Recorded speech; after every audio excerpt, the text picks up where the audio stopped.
Mas Me diz uma coisa aqui. um cheiro. A banda Biquíni Cavadão, ela tinha muita treta, porque toda banda que vem aqui, a gente fala, verdade. Pô, meu irmão, tem uma fase que ninguém aguenta. 40 anos, né? Tem a fase que ninguém aguenta ninguém, meu irmão. Mas aí a gente quase separou, mas aí a gente pensou bem, pô, não vamos separar não, aí tira férias, mas aí nas férias vocês voltam, vocês viajam juntos, dormem todo mundo. De repente, todo mundo... mas a gente, cara, é uma vida... Vocês tiveram muita treta? Às vezes a gente fica 3 dias viajando e só se encontra no camarim para fazer show. A gente dorme no ônibus e avião, senta cada um num lugar. Cada um descansa. Não tem assim... O tempo que você sempre vai descansar, né? Exatamente, é um convívio muito intenso porque a gente está perto um do outro, mas não necessariamente ficar conversando o fim de semana inteiro, a vida inteira, 40 anos inteiros. Às vezes, falei, tudo bom, tudo bom. Mas assim, normalmente há diferenças de ideais, de ideias, de pensamentos. Mas a gente Como é que vocês fazem para administrar?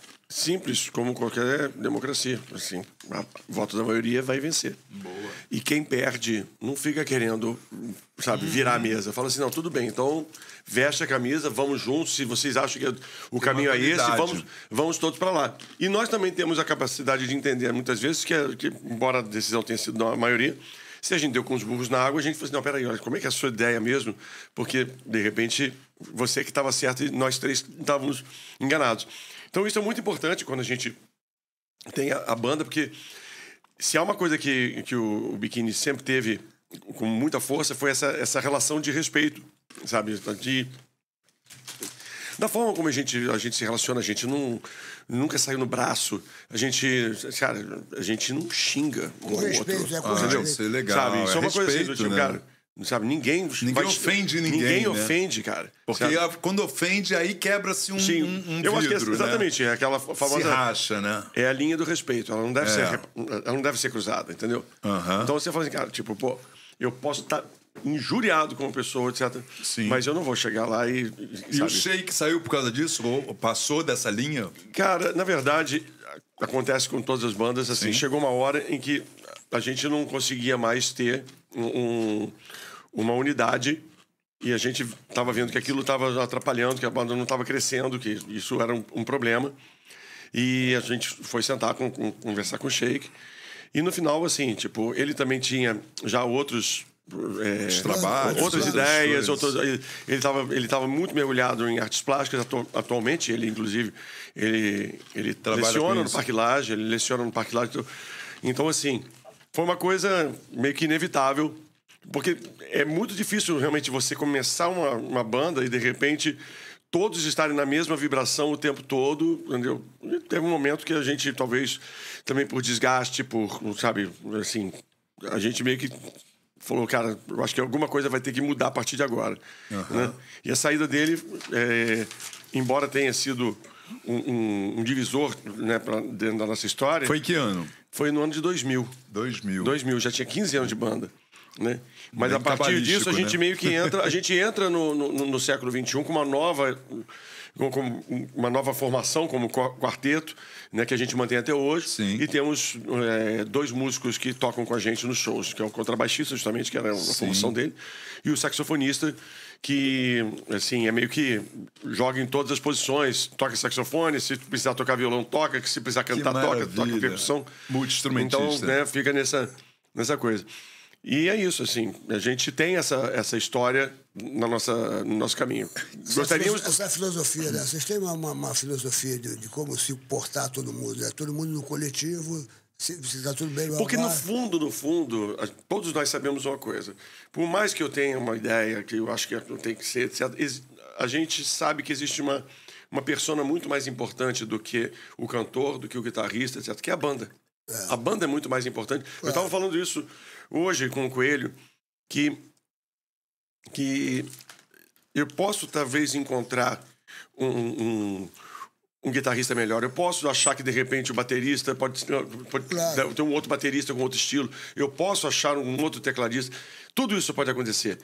Mas mesmo que eu quisesse falar assim, não, eu vou fazer uma banda e botar uns caras tocando no lugar deles, não ia ter a química. Entendeu? O que faz a história do biquíni é um pouco essa química. É o que acontece, a liga de vocês, né? É uma coisa é uma liga difícil. especial, né? Eu não acho que existam palavras para você explicar química. A química já é uma palavra que você usa para explicar uma coisa que não dá para explicar. Eu nunca entendi química na minha vida. Exatamente. É verdade. Agora, aí. cara, outra coisa aqui, já aconteceu alguma coisa assim inusitada no show que você se lembre assim, né? Porque é legal ver sempre mais histórias assim, maluco. A gente tava fazendo uma banda. Qual foi o show mais esquisito e o show mais maneiro que vocês já fizeram na vida de vocês aí? Cara, talvez o show mais esquisito que a gente tenha feito na nossa vida foi um show no começo de carreira, em Macaé, em que o organizador da festa preparou o Macaé Rock Show. Macaé! Macaé Rock Show. Infame, Era um show. Macaé, isso aí. Por que não me chamou, Infame. E aí, o Macaé Rock Show, ele aconteceria num estádio de futebol e teria várias bandas, como Celso Blues Boy, Biquíni Cavadão, tinha umas Eletrodomésticos, UPI, Água Brava, e várias bandas assim que formavam Fábio parte Fonseca. o Cinema 2. Cinema 2, agora Mas é que vou lembrar, parecia com a sua voz. Não me iluda. Não, vamos esquecer. Mas eu pensava que era vocês. Aí depois que eu vi que não era. E aí o que aconteceu? No dia que a gente chegou lá para fazer o show, a gente olhou e falou assim: não abriram os portões ainda? Aí o cara falou assim: não, olha só, teve um problema aqui. Tinha um campeonato de surf, era o dia da padroeira, isso, mas o que, não veio ninguém. Meu Deus. Aí, e a gente conseguiu avisar a maior parte das bandas para nem sair de casa, mas vocês já tinham saído. Nessa época não tinha celular, né? Nossa. Então, ele falou assim: não, olha só, vocês podem voltar para casa, fica por isso mesmo, etc. Aí na época, não, a gente veio até aqui, a gente tem que ser pago, né? Você tem que pagar o cachê da gente. Aí ele: tá bom. Então, mas vocês vão ter que tocar. A gente não seja por isso, a gente sobe no palco e toca. E o Celso Blues Boy também tinha chegado. Aí o Celso Blues Boy falou pra gente assim: olha só, eu fico pra assistir vocês, mas depois vocês têm que me assistir. E, moral da história, tocamos num estádio de futebol para 2 pagantes. Assim, o menor público da nossa história. Pô, essa foi, um estádio de futebol para 2 pagantes. Assim. E mais a banda, né? A banda tinha 5, foi pra 7. A gente... Caralho, nem tão mal assim. E depois vocês assistiram o Celso? Assistiram, claro, pô. Porque chorar não vale mais a pena. Mas receberam. Recebemos, entendeu? Mas menos mal. O cachê da gente era muito, muito baixo, era muito barato, assim. Cara, mas não importa, assim, entendeu? Você foi trabalhar, recebeu pelo seu trabalho, pelo amor de Deus. Qual foi o melhor show? O melhor show que você fala assim, olha, eu vou falar uma coisa, já fizemos muito show, mas aquele show... O melhor show é sempre o próximo. Eu sempre penso assim, tipo, qual é o melhor show que você viu? O melhor show próximo. É difícil dizer o melhor, tem vários, assim, quando se fala o melhor, tem um que ficou documentado que virou o nosso DVD. Que até a gente comentou aqui. Porra, é fantástico, Sérgio. Foi gravado em Fortaleza. Como existem as imagens dele, velho. Ele fica mais gravado na nossa memória. Cara, que show, e foi muito importante energia. Pra gente, porque a gente lançou quando a banda estava fazendo 20 anos. E até a gente vai lançar um documentário no começo de 2027. Que legal. Eu estava falando com o roteirista que quando a gente tem... Quando a banda... Eu acho que isso acontece muito também com os artistas. Quando a banda atinge 10 anos, mais ou menos... começam a chegar outras bandas. No nosso caso, chegou numa tacada só Pitty, Charlie Brown, Rapa, Skank, Cidade Negra, tudo ali, Raimundos, Planet Hemp. E aí você vira da noite pro dia uma banda velha. Porque o mundo gosta de novidade. O mundo gosta de novidade. Né? É igual aquele galã de novela que fica lá reinando 10 anos. Sim. Quando vê, tem um outro cara bonitaço, 10 anos mais novo do que ele, que apareceu ali, ele já não faz mais o galã, ele é o pai do galã. É verdade. Exatamente. Então... Mas na época de vocês, quem é?